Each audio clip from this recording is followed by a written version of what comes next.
Scene 46, take one.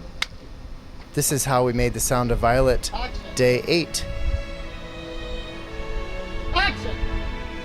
This scene we filmed 5 days after we filmed the interior of the church because we just ran out of time that day. We just couldn't get it all shot, so we came back later. I've read up on autism, but there's a lot I don't know. I need some help paying bills, making some decisions, reading people's faces, maybe what to wear now and then. Though Colin's been a big help in that department. This was also the day when we filmed when you find out what happened to Violet in her past. Since it's such a sensitive scene, we had a very small crew.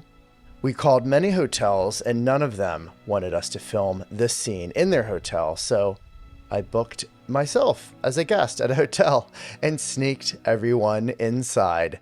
We brought up the camera equipment and costumes bit by bit. We were super quiet and we made sure there wasn't anything to identify the hotel.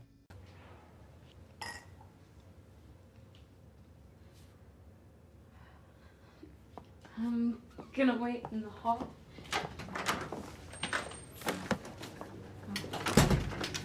Okay, what's going on?